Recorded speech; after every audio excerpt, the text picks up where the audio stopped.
ఎందరో మంది జీవితంలో అవమానంలో ప్రశాంతంగా ఉండాలనే స్వభావమే లేదు. అందుకోసమే ఎన్నో సమస్యల్ని ఎదుర్కొంటున్నారు. మన జీవితంలో ఏ రోజు అవమానం వస్తుందో ఆ రోజు మనం దేవుణ్ణి తలుచుకోవాలి. నిందలు నా మీదకు వస్తున్నాయే, నేను యెహోవా పరిచర్య చేస్తున్నా, నా కుటుంబం నిందలు అనుభవిస్తుంది, నా పిల్లలు అవమానించబడుతున్నారే, వేదనల మధ్యలో నేను ఉంటున్నానే అని చెప్పి మీరు అనుకుంటున్నారా? అన్ని బాధలను సహించిన ఆయనని తలుచుకోండి.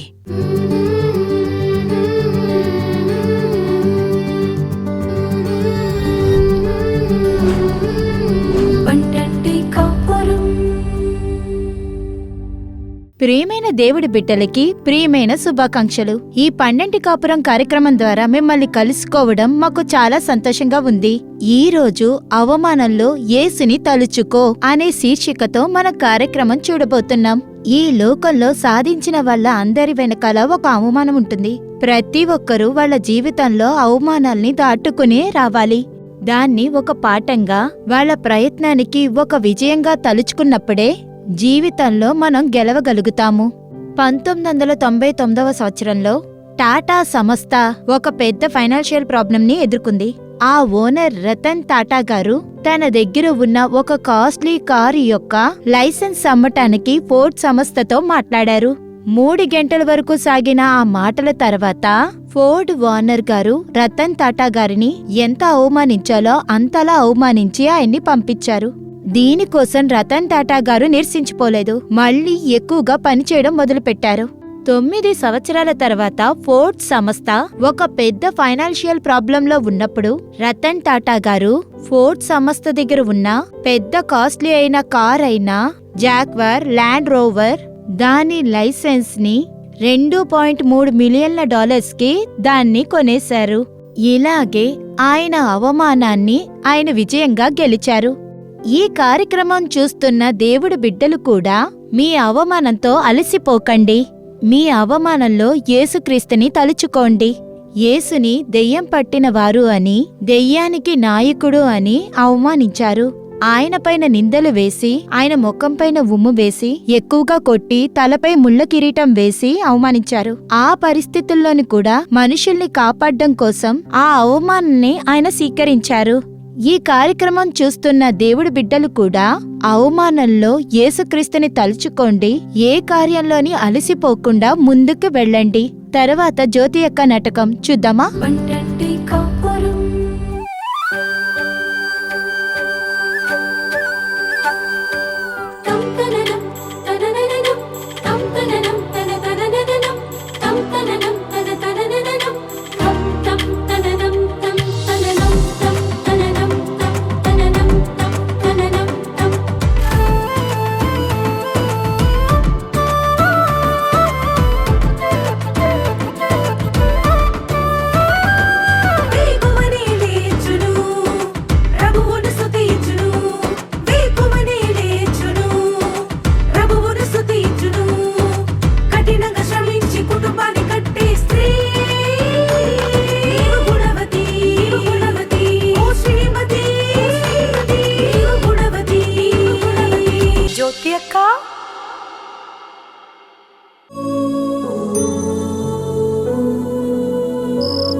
ఆయన కూడా దేవుడా, మీరు నాకు కేడయంగా, నా మహిమగా, నా తలని హెచ్చించేవారుగా ఉన్నారు.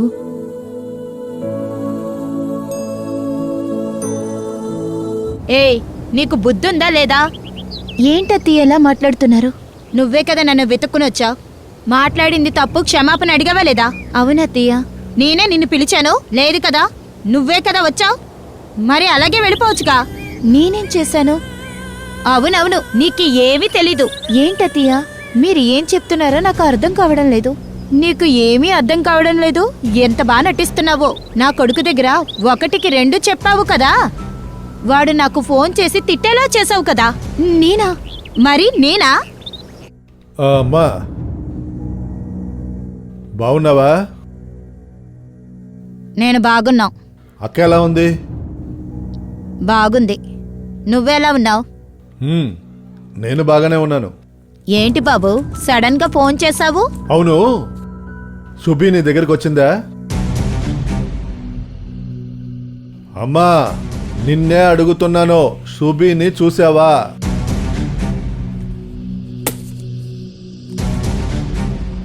అవును చూశాను. ఇప్పుడు దానికేంటి? తను నీ దగ్గర క్షమాపణ కదా అడిగింది, దానికి నువ్వేమన్నావు? నేనేమి మాట్లాడలేదే. అన్నీ నాకు తెలుసు. నువ్వు పెద్దదానివే కదా, నీకు క్షమించడం ఇష్టం లేకపోతే కాస్త ఓర్పుగా మాట్లాడుండొచ్చు కదా. అది మానేసి తనను తిట్టి తను తెచ్చిన పళ్ళు పడేసి ఈ విధంగా ఎందుకు చేస్తున్నావు?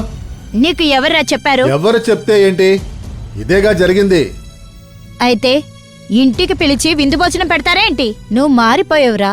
నువ్వు ముందంతా ఇలా మాట్లాడేవాడు కాదు, కానీ ఇప్పుడు అమ్మ మనసుని బాధపడేలా మాట్లాడుతున్నావు. నువ్వు నడుచుకునే విధానం అలా ఉంది.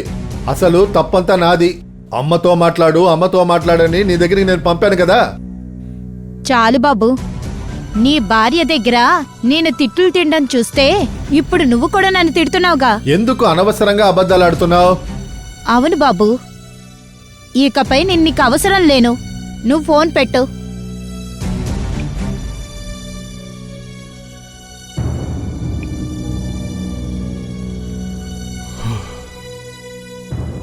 అత్తయ్య, నేనేమీ చెప్పలేదు అత్తయ్య. అవును, నువ్వు చెప్పకుండానే వాడు నన్ను తిట్టాడు చూడు. నిప్పంటిచ్చే పని బాగా చేస్తున్నావు. వాడు నన్ను తిట్టాలనే కదా నువ్వు క్షమాపణ అడిగినట్టు నా దగ్గరికి వచ్చి నటించావు. లేదత్తయ్య, నిజంగానే క్షమాపణ అడగడానికి వచ్చాను. నిజంగానైతే వాడికే ఎందుకు చెప్పావు? అత్తయ్య, నేను చెప్పలేదు. అబద్ధం చెప్పకు నువ్వు. నీ నోట్లో వచ్చేదంతా అబద్ధం. నేనెందుకు అబద్ధం చెప్తాను? మీరు నమ్మితే నమ్మండి. నేను నమ్మలేదు కదా. మీరు నమ్మాల్సిన అవసరం లేదు. ఈ పొగరి మాటలకేం తక్కువ లేదు. అత్తయ్య, నేను మీతో గొడవ పడ్డానికేమీ రాలేదు.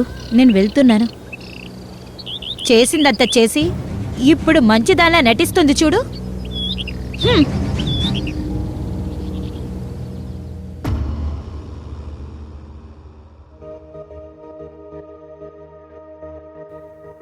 జాన్. ఏంటమ్మా? బామ్మ నన్ను తిట్టిందని నాన్నతో చెప్పావా? నిన్నే అడుగుతున్నాను, చెప్పావా? అవునమ్మా, చెప్పాను. ఎందుకురా నీకు అనవసరమైన పనులు? ఎందుకురా చెప్పావు? మీరు ఏడుస్తున్నప్పుడు నేనెలా అమ్మా మామూలుగా ఉంటానో అందుకనే నాన్నతో చెప్పాను. నాన్న, బామ్మ అమ్మని తిట్టింది నాన్న. అమ్మని తిట్టిందా? దేనికిరా?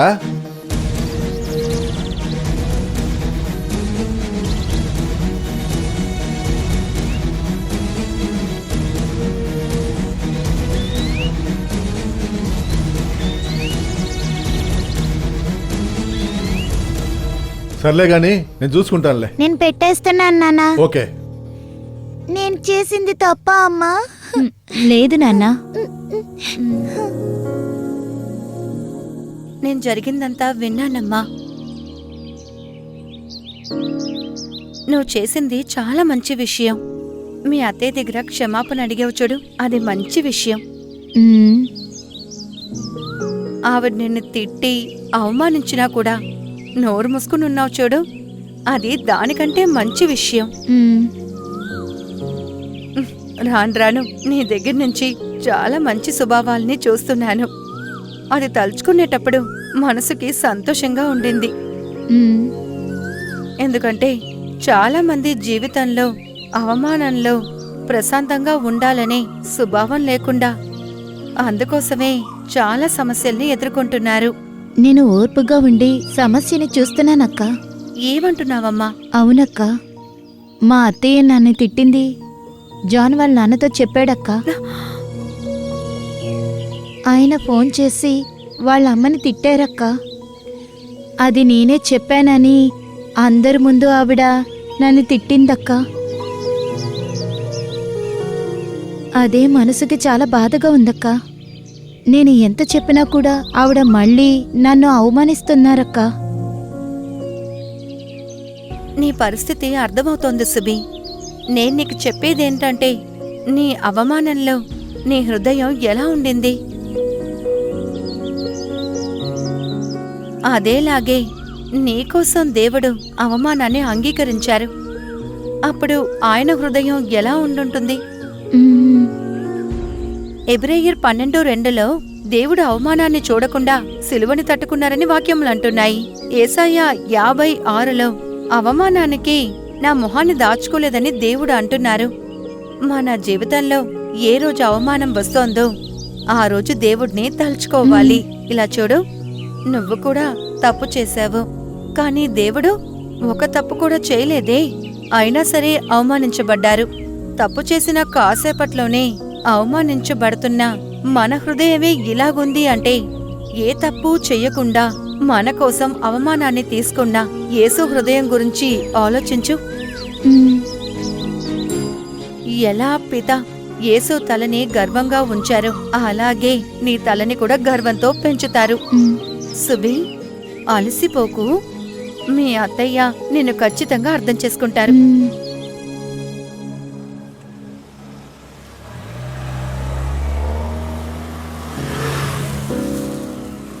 ఎందుకండి ఇలా ఉన్నారు? నేనే మీకు అన్ని విషయాలు చెప్పానని మీ అమ్మ చెప్తున్నారు. అన్ని సమస్యలకి నేనే కారణమని అనుకుంటున్నారు. మరేంటి, నువ్వు క్షమాపణ అడగడానికి వెళ్ళావు, దానికి ఇలా మాట్లాడుతుందే? దానికి మీరు ఇలా మాట్లాడకూడదండి. నేను మాట్లాడేది వేరు. ఏవైనా సరే నేను మూడో వ్యక్తినే కదా. మీరలా కాదు. మీరు మాట్లాడినా ఆవిడ మనసు చాలా బాధపడుతుందండి. దయచేసి వెంటనే ఫోన్ చేసి క్షమాపణ అడగండి. అత్తయ్య మనసు బాధపడుతుంది కదా. నాకు అలవాటైపోయింది. అత్తయ్య పాపం అండి. వెంటనే మాట్లాడండి.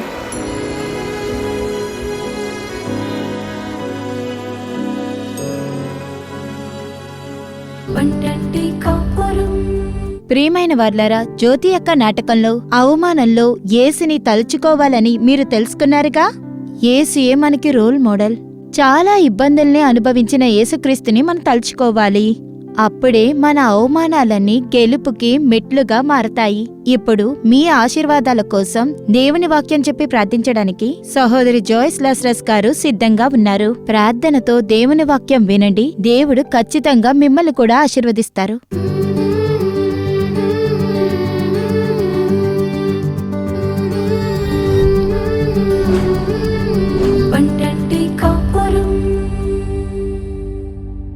రక్షకుడు యెహోవాగు యేసుక్రీస్తు ప్రియనామమున మీ అందరికీ పండంటి కాపురం తరపున నేను నా దీవెలను కృతజ్ఞతలను తెలుపుకుంటున్నాను. దేవుడే మీతో మాట్లాడి మిమ్మల్ని ఆశీర్వదించదురుగాక. ఈ రోజున అవమానంలో యేసుని తలంచుకోండి.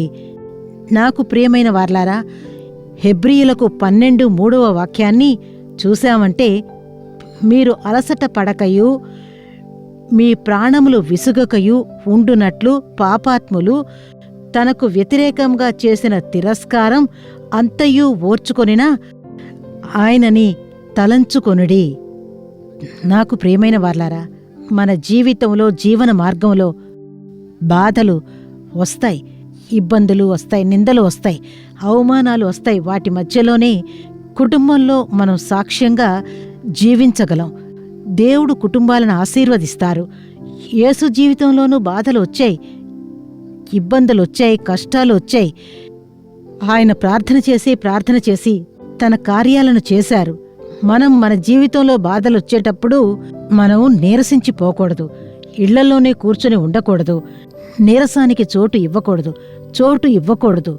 నీరసపు ఆత్మను అధిగమించాలి. దేవుని వద్ద బలాన్ని అడగాలి. నీరసపు ఆత్మ నా వద్ద నుండి తీసేయండి. దేవుడా, నీరసం అనే ఆత్మను అపవాది తీసుకొచ్చి ఒక ఆయుధం. ప్రార్థించనీయుడి. లేఖనం చదవనివ్వడు, ఆరాధనకు వెళ్ళనివ్వడు, ఆలయానికి వెళ్ళనివ్వడు. అపవాది శోధిస్తాడు, నీరసాన్ని తీసుకొస్తాడు. చాలా వరకు మనం బాధపడతాం, ఇళ్లలోనే కూర్చొని ఉంటాం. నాకు ప్రియమైన వార్లారా, నీరసానికి మనం చోటు ఇవ్వకూడదు. నీరసం మనల్ని తాకినప్పుడు, నీరసం మన జీవితంలోకి వచ్చినప్పుడు, దేవుడా నీరసం తీసుకొచ్చే ఆత్మ నా నుండి పోవాలి అని చెప్పి మనం ప్రార్థించేటప్పుడు ఈ నీరసాన్ని తీసుకొచ్చే ఆత్మ మనల్ని వదిలిపోతుంది. నీరసం యొక్క ఆత్మకి మనం చోటు ఇవ్వకూడదు. అది మాత్రం కాదు, మన జీవితంలోని అన్ని పరిస్థితుల్లోనూ మనం యేసుని నమ్ముతూ ఉండాలి. మన కనులెప్పుడూ యేసు వైపే ఉండాలి. మన హృదయం యేసును చూస్తూ పిలవాలి. యేసుని చూస్తూ పిలవాలి. యేసుని చూస్తూ ఉండాలి. నీరసించిపోకూడదు. నాకు ప్రియమైన వాళ్ళారా, నా జీవితంలో ఎన్నో పోరాటాలు, ఇబ్బందులు, చెప్పని దాన్ని చెప్పావు, చెయ్యని దాన్ని చేశావు అని చెప్పి ఎన్నో రకాలైన నిందల పరిచర్య ప్రారంభపు దినములలో కనిపించాయి. నేను ఒంటరిగా కూర్చొని కన్నీరు కారుస్తూ ఉండేదాన్ని. దేవుని సమూహానికొచ్చి ప్రార్థన చేశాను. నా కన్నీరు దారులుగా కారుతాయి. దేవుడా, నా మీద అభాండాలుగా నిందలు వేస్తున్నారే, తప్పులు చెబుతున్నారే, వేదనలు నింపుతున్నారే, నేను చెప్పని దానిని చెప్పాను అంటున్నారే, నేను చెప్పలేదే, నేను చేయలేదు కదా దేవుడా, మీరు నాకు మంచి న్యాయాధిపతిగా ఉండాలి, మీరు నాకు న్యాయం చెయ్యాలి దేవుడా, ఎవరు ఇలా చెప్పారో వారిని మీరు చూపించాలి దేవుడా, పరిచర్యలో ఉండి మోసం చేస్తున్నారు, అబద్ధపు నిందలను చెబుతున్నారు అని చెప్పి నేను దేవుని సమూహంలో కన్నీరు కారుస్తూనే ఉన్నాను, ప్రార్థన చేస్తూనే ఉన్నాను. నీరసమే అయినను అపవాదికి చోటు ఇవ్వకుండా లేఖనం చదువుతూ ప్రార్థన చేస్తూ దేవుని పాదాల వద్ద కన్నీరు కారుస్తూ ఉండేదాన్ని. దాదాపు 3 సంవత్సరాలు అయిపోయాయి.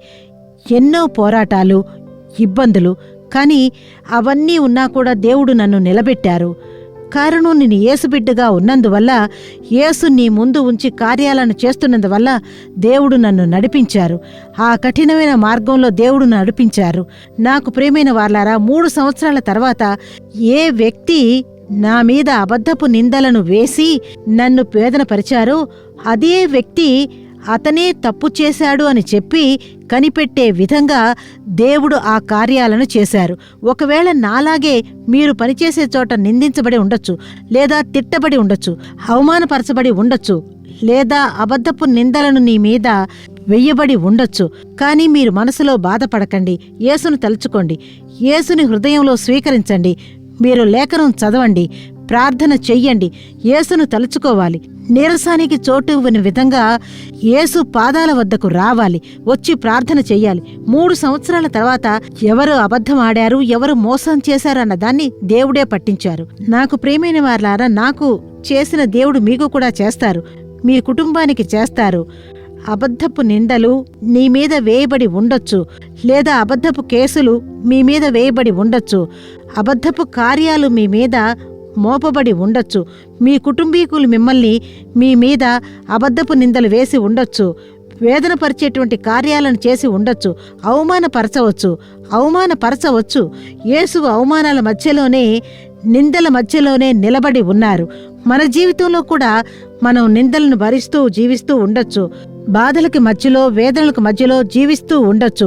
మీరు ఎవరైనా సరే యేసు వైపు చూసి పిలిచేటప్పుడు ఆయన మీకు అద్భుతాలను చేస్తారు. మీ జీవిత మార్గాన్ని మారుస్తారు, మీ నిందలని మారుస్తారు. నాకు ప్రియమైనలారా, ఒక తమ్ముడు నన్ను చూడ్డానికి రావడం మాత్రమే కాదు, 2 కళ్లలోనూ కన్నీళ్లు కారుస్తూ భయంకరంగా ఏడ్చాడు. చూడ్డానికే దయనీయంగా ఉండింది. వాడిని ఏం జరిగింది, అసలు ఎందుకిలా ఏడుస్తున్నావని నేను అడిగినప్పుడు వాడు చెప్పాడు, అక్క, మాకు పిల్లలు లేరు, అందువల్ల నిందించబడుతున్నాను. నా కన్న తల్లి, నువ్వు బాగుపడవు, నువ్వు ఆశీర్వదింపబడవు, నీ భార్య గొడ్రాలు, మీకు పిల్లలు పుట్టరు, ఆ విధంగా భయంకరమైన నిందించే మాటలను మాట్లాడుతున్నారు.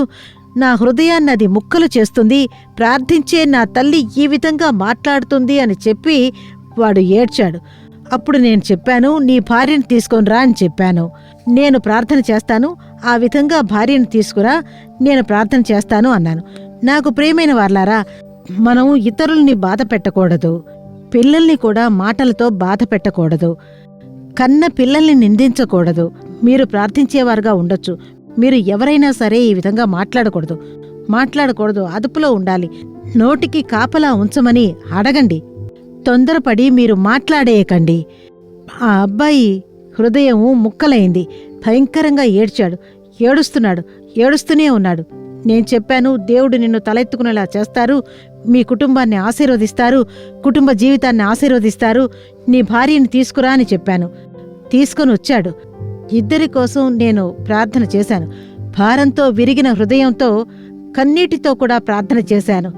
ప్రార్థన చేశాను, ఇద్దరికీ దేవుడు బిడ్డనివ్వాలి అని నేను ప్రార్థన చేసి పంపించాను. ఈరోజు దేవుడు 2 పిల్లల్నిచ్చి ఏ తల్లికైతే పిల్లలు పుట్టరు గొడ్రాలని చెప్పారో, నువ్వు ఆశీర్వాదంగా ఉండవురా, అసలు బాగుపడవురా అని ఏ తల్లి అయితే చెప్పిందో, అదే తల్లికి ముందు ఆ బిడ్డ ఈరోజు 2 బిడ్డలకు తండ్రిగా ఉన్నాడు. ఆ కుమారుని దేవుడు ఆశీర్వదించారు, ఆ కుమార్తెని కోడల్ని దేవుడు ఆశీర్వదించారు. నిందించిన ఆ తల్లికి ముందే దేవుడు తలెత్తుకునే విధంగా దేవుడు చేశారు. నాకు ప్రేమైన వార్లారా, మీరు నిందించబడుతున్నారా? ఒకవేళ మీకు పిల్లలు లేకపోవచ్చు, ఒకవేళ మీకు ఉద్యోగం లేకపోవచ్చు, ఏదో ఒక విధంగా మీరు కొరతతో ఉండొచ్చు. మనం దేవుని వైపు చూస్తున్నప్పుడు, మనం దేవుని చూస్తూ ప్రార్థించేటప్పుడు మనం సిగ్గుపడిపోవడం లేదు. దేవుణ్ణి చూస్తూ ఉంటాం. అన్ని పరిస్థితుల్లోనూ మన కోసం సిలువలో మరణించిన యేసు వైపు మనమందరమూ చూద్దాం. ఆయనని మన కళ్ళకి ముందుగా తీసుకొని వద్దాం. దేవుడు మనకి ఉంచిన ఆశీర్వాదాలని మనం పొందవచ్చు. నిందల మధ్యలో ఉన్నామే. నేను యెహోవా పరిచర్యను చేస్తున్నాను, నేను యెహోవా కోసం పరిచర్య చేస్తున్నాను, నా కుటుంబం నిందలలో ఉందే, నా పిల్లలు అవమానించబడుతున్నారే, వేదన మధ్యలో నేను నిలబడి ఉన్నానని చెప్పి మీరనుకుంటున్నారా? అన్ని బాధలను సహించిన ఆయననే తలుచుకోండి.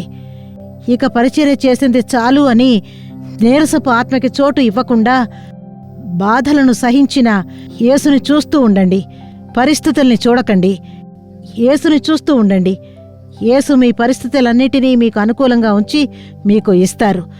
దేవుడు మీ పరిచర్యని ఆశీర్వదిస్తారు, మీ కుటుంబాలను ఆశీర్వదిస్తారు, మీ పిల్లల్ని ఆశీర్వదిస్తారు.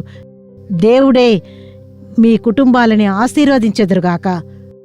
మనం ప్రార్థన చేద్దామా? యేసు, మీకు కృతజ్ఞత చెల్లిస్తున్నాను దేవుడా. కుటుంబాల కొరకు నేను ప్రార్థిస్తున్నాను దేవుడా. కుటుంబం మిక్కిలి ముఖ్యమైనది దేవుడా. కుటుంబంలో ఉన్న ప్రతి సహోదరునితో మీరు మాట్లాడాలి దేవుడా. కుటుంబంలో ఉన్న అత్తగారితో మీరు మాట్లాడాలి దేవుడా.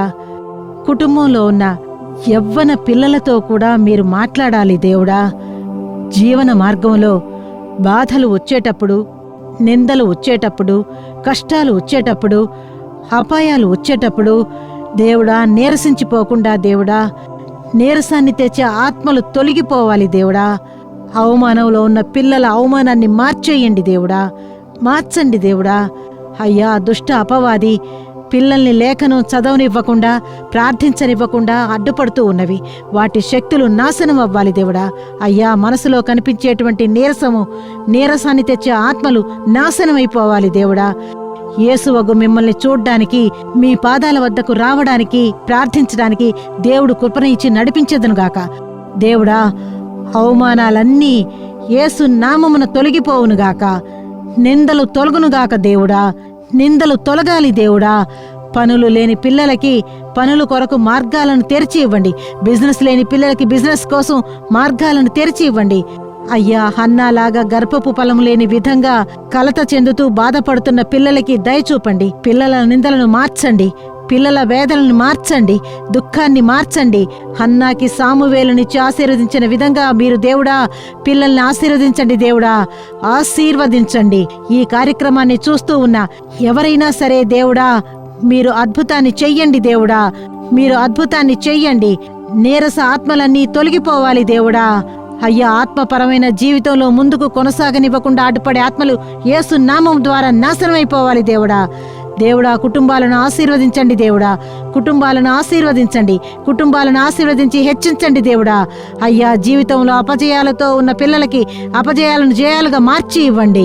ఇష్టపడే కార్యాలలో అద్భుతాలను చేసెదరుగాక. మీరు అలా చేస్తున్నందుకు మీకు కృతజ్ఞత తెలుపుతున్నాము. యేసు నామమున ప్రార్థన చేస్తున్నాము మంచి తండ్రి.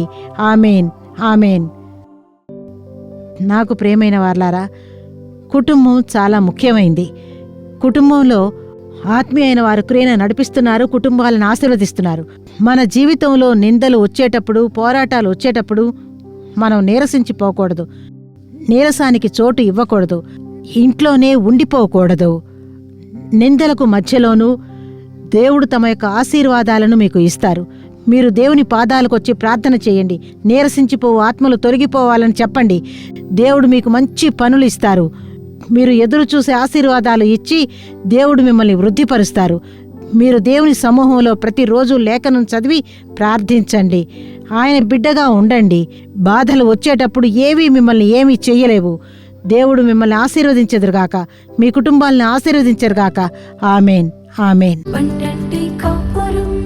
ప్రియమైన వార్లారా, ఈ రోజు కార్యక్రమం మీకు ప్రయోజనంగా ఉందని మేము నమ్ముతున్నాము. మీరు పొందిన మేళ్లను, ఆశీర్వాదాలను మాకు తెలియజేయడం మర్చిపోకండి. మీ ప్రార్థన అవసరాలు ఏవైనా సరే అది ఉత్తరం ద్వారా, ఈమెయిల్ ద్వారా మాకు తెలియజేయండి. మీకోసం ప్రార్థించడానికి, సలహా ఇవ్వటానికి సహోదరు మోహన్ సి లాస్రస్ గారు, దేవుని పరిచారకులు సిద్ధంగా ఉన్నారు. రేపు ఎల్లుండ సత్యం టీవీ కంఫర్టర్ డిజిటల్ ఛానల్లో, సోషల్ మీడియాలో ప్రసారమయ్యే ప్రార్థిద్దాం రండి కార్యక్రమం చూడడం మర్చిపోకండి. మళ్ళీ వచ్చే వారం ఈ కార్యక్రమంలో ఇదే సమయంలో కలుసుకుందాం. అంతవరకు దేవుని కృప మీపై ఉండుగాక.